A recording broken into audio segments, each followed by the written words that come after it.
Berlatar di kota New York, kisah akan berfokus pada seorang pria paruh baya bernama Levon Cade. Ia adalah seorang mandor proyek yang memimpin beberapa kuli bangunan untuk membangun sebuah gedung besar, dan ia sangat dihargai oleh semua pekerja karena wataknya yang baik dan tidak pernah mempersulit jika ada anak buahnya yang ingin kasbon alias becer. You work hard today, there'll be a bonus for you. Have a good day. Get it.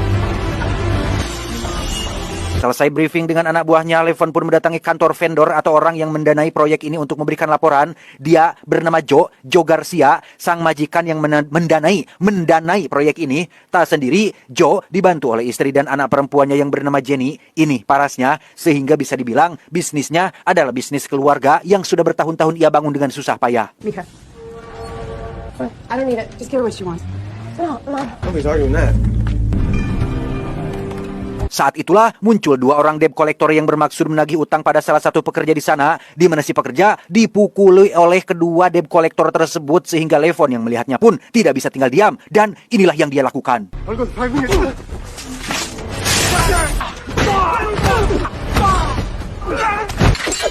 Tak lama muncullah kawan-kawan debt collector yang lain sehingga Levon dengan cepat mengambil senjata apinya dan ya, entah siapa Levon ini di masa lalu, ia tidak sedikit pun menunjukkan raut wajah ketir atau takut sehingga membuat para debt collector ini memilih pergi dari sana. Vámonos. Vámonos. Ya. We need to get back to work. Selesai bekerja, Levon pun mendatangi rumah ayah mertua untuk mengunjungi putrinya yang masih kecil. Ternyata Levon ini sebelumnya pernah berumah tangga, namun sudah kandas setelah sang istri meninggal dunia. Sang putri yang bernama Mary pun dititipkan di kediaman sang ayah mertua, sehingga Levon harus rutin datang untuk memeriksa keadaannya. I'm super hungry. I didn't eat. I was waiting for you. Yeah. Let's go. Singkat cerita, malam pun poek. Sejenak kita tinggalkan dulu Levon dan beralih ke anak majikannya yaitu Jenny, anak perempuannya si Joe, di mana saat ini Jenny sedang berada di sebuah nightclub untuk bersenang-senang dengan kawan kuliahnya, tanpa sadar jika di sekeliling mereka terdapat orang-orang jahat yang bekerja dengan sangat terkoordinir dan hati-hati. Mereka menargetkan Jenny sebagai mangsa untuk diperjualbelikan dalam serikat jaringan perdagangan manusia, sehingga ia langsung diculik saat itu juga.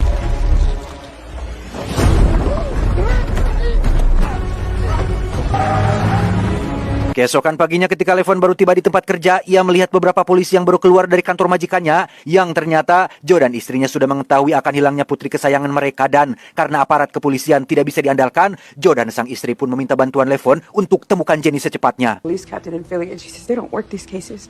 They take a report and forget about it. Can you help us?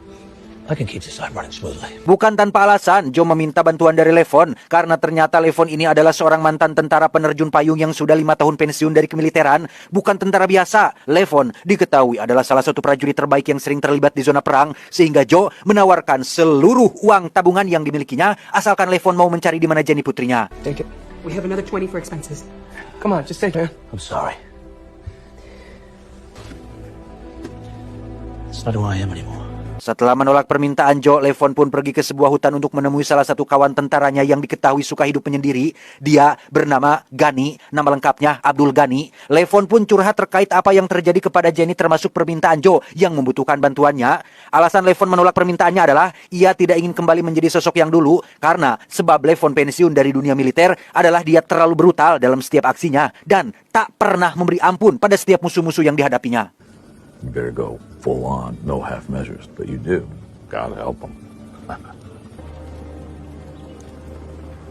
Setelah mendapat pencerahan dari Gani, Levon pun kembali menemui Joe untuk meminta maaf atas penolakannya tadi. Levon memutuskan untuk mencari Jenny atas dasar hati nurani tanpa Joe perlu mengeluarkan uang sepeser pun. I'm gonna bring her home.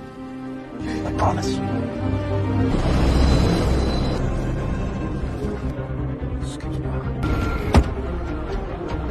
Tanpa buang waktu, Levon pun langsung bergerak menyelidiki klub malam tempat terakhir Jenny terlihat, di mana insting Levon pun langsung tertuju pada seorang bartender yang memiliki perangai mencurigakan yang memang ikut terlibat dalam penculikan Jenny semalam.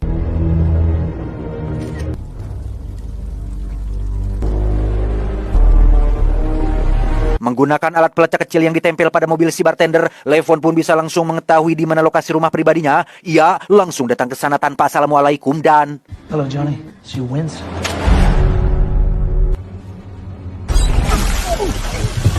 Saat Levon sedang menginterogasi si bartender, muncullah dua pria yang masuk ke sana, sehingga Levon dengan cepat menarik si bartender dan inilah yang terjadi.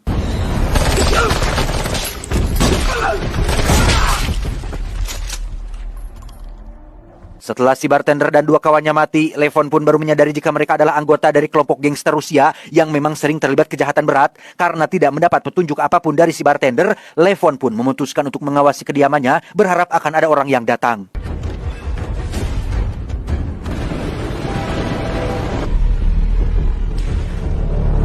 Dan benar saja, paginya muncullah dua pria kembar yang memakai pakaian nyentrik bersama dengan satu pria bernama Wolodim. Ini bebenguknya. Setelah melihat si bartender dan dua kawannya mati, Wolo pun memanggil tim pembersih untuk membereskan kekacauan tersebut.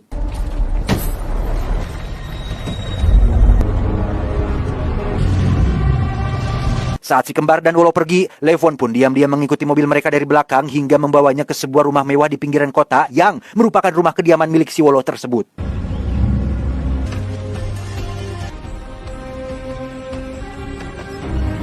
Dengan peralatan militer yang sudah dibawanya, Levon pun mengawasi Wolo dari kejauhan, di mana Wolo ini ternyata adalah sosok pria sekaligus suami yang tidak lenges alias kasar, bahkan berani main tangan kepada istrinya sendiri.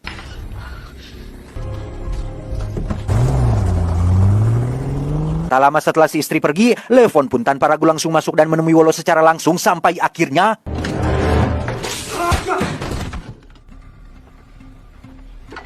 Disinilah Wolo sekarang terikat pada kursi yang diletakkan di tepian kolam renang. Wolo sempat mengira jika Levon adalah orang suruhan yang dikirim oleh saingan bisnisnya. Namun ketika Levon menunjukkan foto Jenny, disitulah Wolo sadar jika pria yang ada di hadapannya saat ini bukanlah pria sembarangan yang bisa untuk dibuat macam-macam. Dini, Sukim Sun, Dini. Come here, Don. Tak faham dengan bahasa Rusia yang diucapkannya, Levon pun langsung mengulti Wolo dengan mengatakan bahwa dia tidak akan pernah berhenti sampai membawa pulang kembali Jenny, yang jika memang Wolo tidak mau memberinya informasi, maka inilah akibatnya. I'm gonna bring her home. Who are you? I'll tell you. Setelah menghabisi Wolo dengan cara ditenggelamkan, Levon pun langsung menerjemahkan bahasa Rusia yang diucapkannya, di mana Wolo menyebutkan satu nama, yaitu Dimi, yang mungkin tahu di mana keberadaan si Jenny. Who are Dini? Setelah mayat Wolo ditemukan, si kembar yang menjadi anak buahnya pun menyambut kedatangan seseorang yang memiliki jabatan lebih tinggi di lingkaran mafia ini. Beliau bernama Simon, tidak pakai tok, sahabat dekat Wolo di keluarga mafia, bahkan sudah dianggap sebagai saudara sendiri, sehingga mengetahui Wolo mati, Simon tidak akan tinggal diam dan akan segera mengerahkan seluruh antek-anteknya untuk mencari siapa pelakunya. Find this man and bring him to me. Kembali ke Levon yang sedang menghubungi sahabatnya di kepolisian, ia menanyakan perihal Wolo dan kelompok mafianya, termasuk sosok yang bernama Dimi, yang ternyata adalah putra kandung dari Wolo itu sendiri, di mana Levon disarankan untuk mendatangi sebuah bar yang biasa menjadi tempat peredaran narkoba untuk mencari informasi lebih lanjut. Patty's in Joliet where they sell meth for the Russians. Maybe you should get a beer there. Nice one. Thanks. Sesampainya di bar yang dimaksud, Levon langsung menjadi sorotan utama dari pihak keamanan, di mana saat satu orang diutus untuk mendekatinya, Levon menunjukkan sejumlah uang tunai dengan dalih ingin membeli barang terlarang, sehingga si utusan pun langsung membawanya ke ruang pribadi tempat si owner berada. You talk to man. Dan inilah Dutch, pemilik bar sekaligus pengedar narkoba di wilayah ini. Karena Levon orang asing yang dianggap mencurigakan, Dutch pun menyuruh 10 anak buahnya untuk mengeroyok Levon, tetapi...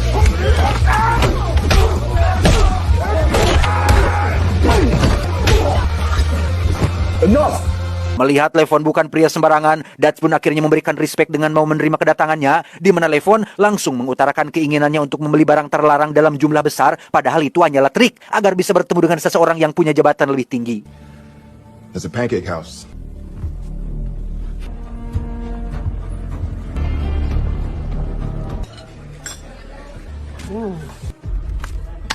Setelah mendapat ponsel khusus untuk mereka berkomunikasi, Dutch pun memberikan satu kantong barang terlarang sebagai sampel awal, yang karena tujuan Levon bukanlah barang itu, ia pun membuangnya ke susukan, padahal jika dijual, harganya bisa sampai ratusan juta rupiah.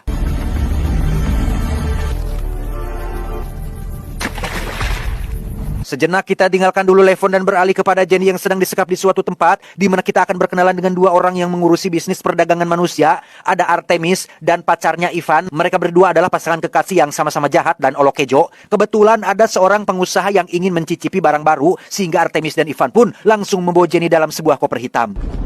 Yes, he's gonna be a princess for a night.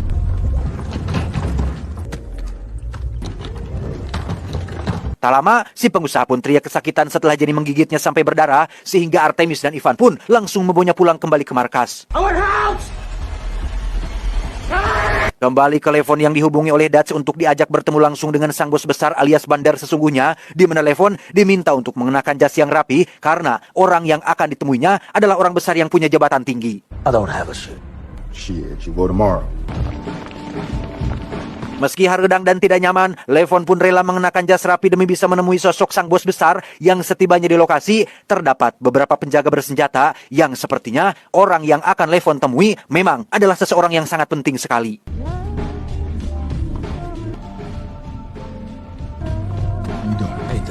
Setelah diperiksa dan diminta menyerahkan ponselnya, Levon pun langsung berkenalan dengan sang bos besar yang memiliki rambut gondrong dan tebak siapa nama orang ini? My name is Demi.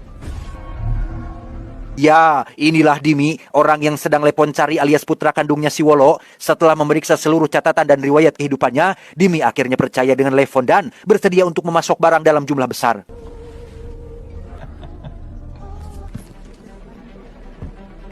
Sadar jika Dimi tidak mudah untuk disentuh dan butuh waktu dan rencana untuk mendapatkannya, Levon pun mencari petunjuk lain untuk mencari di mana Jenny, yang dengan bermodalkan rekaman video yang diambil dari ponsel si bartender, Levon pun berhasil mendapatkan satu wajah, yaitu wajah si Ivan, dan langsung meluncur ke bar tersebut untuk mencarinya.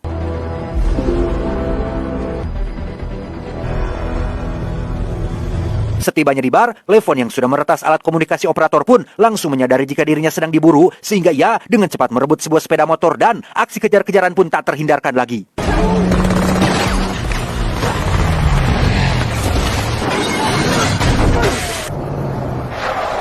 Apes, dua orang aparat yang sedang berpatroli ternyata masih satu komplotan dengan kelompok mafia ini, sehingga Levon langsung dibawa oleh si kembar untuk diserahkan kepada Bapak Simon dan...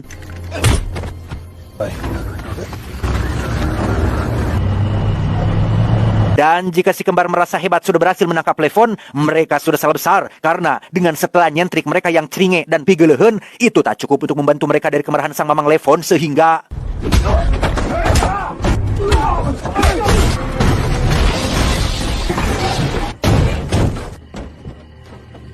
Setelah Levon berhasil menghabisi si kembar, jasad keduanya pun langsung dibawa ke hadapan Simon yang semakin murka atas apa yang sudah Levon lakukan. Simon pun menemui rekan-rekannya para petinggi di lingkaran mafia untuk meminta bantuan dua orang pembunuh profesional. That will help you find Demi. Tempat pertama yang Simon datangi adalah klub malam milik si Dimi yang dibombardir peluru panas oleh salah satu pembunuh profesional. Simon sangat geram terhadap babenguk si Dimi ini yang telah menjadi penyebab utama kematian ayahnya, termasuk sekarang si kembar yang sudah Simon anggap sebagai anak sendiri. Simon pun menunjukkan sosok Levon sekaligus memperingatkan bahwa Dimi lah orang yang sedang Levon cari dan tidak akan pernah berhenti sampai mendapatkan apa yang menjadi tujuannya.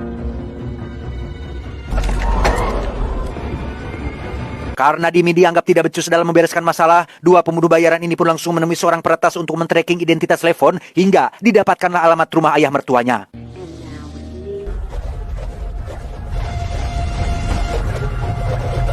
Saat Levon tiba bersama putrinya yang baru pulang sekolah, rumah sudah dilahap si jago merah dan untungnya sang ayah mertua masih bisa terselamatkan.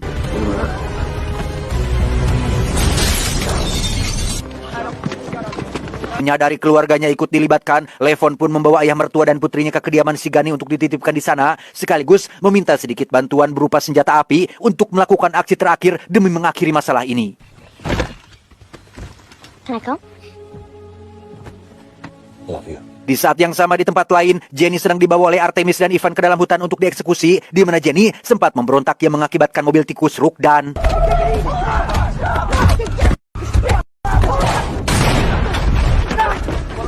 Jenny dengan cepat lari ke dalam hutan dan berhasil melepaskan ikatannya. Ia berhasil mencapai jalan dan bertemu dengan dua polisi yang sedang berpatroli, sehingga celakalah Jenny karena kedua aparat ini adalah masih satu komplotan dengan mereka.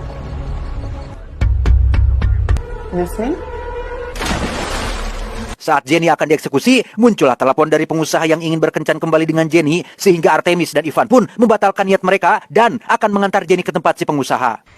Dirty and alive. Beralih ke klub malam milik Dimi dengan beberapa penjaga bersenjata yang menjaga tempat itu, di mana mereka tidak sadar jika saat ini Levon sudah sampai di sana dan tidak akan segan-segan untuk menghabisi mereka semua.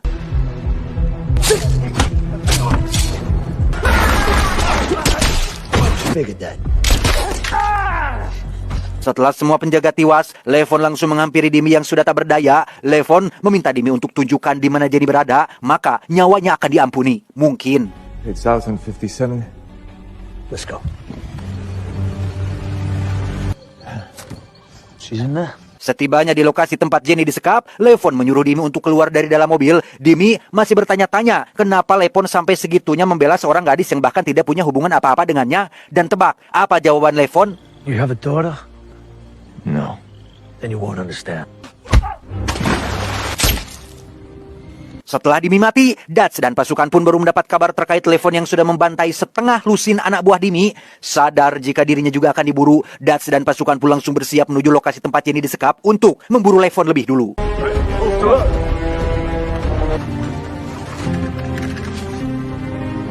Levon lagi-lagi membrutal dengan menghabisi belasan anak buah Artemis dan Ivan yang sedang berjaga tepat saat Jenny akan digadabah oleh si pengusaha. Di saat yang sama pula, Dutch dan pasukan pun tiba di sana sehingga situasi semakin menjadi pacewe dan inilah yang terjadi.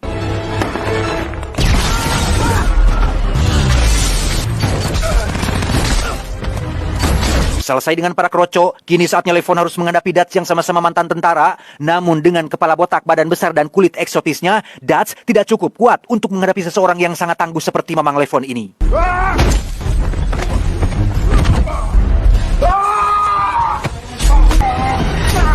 Setelah tak ada lagi yang menghalangi, Levon pun langsung mendatangi ruangan Jenny disekap, di mana si pengusaha yang sombong pun dengan percaya dirinya ngajanteng tanpa rasa takut sehingga... How dare you come in here? Saat Levon sedang menghajar Ivan, Jenny sendiri mulai membrutal dengan mengait leher Artemis dengan cokornya dan...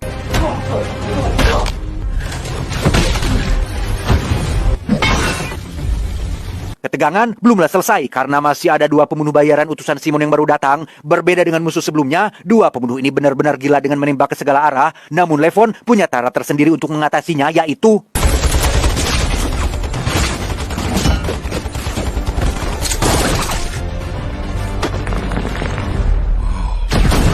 Kali ini, mimpi buruk benar-benar sudah berakhir sehingga Levon langsung membawa Jenny pulang ke rumah orang tuanya. Sementara untuk si Simon, ia benar-benar tak terima seluruh keluarganya, kenalannya, pasukannya sudah habis tak tersisa. Namun alih-alih meminta bantuan dari ketua serikat mafia, Simon justru harus kecewa ketika si ketua meminta Simon untuk berhenti karena sadar betul jika pria seperti Levon adalah sosok yang tangguh dan bertekad kuat dan tidak akan pernah berhenti sampai mendapatkan apa yang menjadi tujuannya.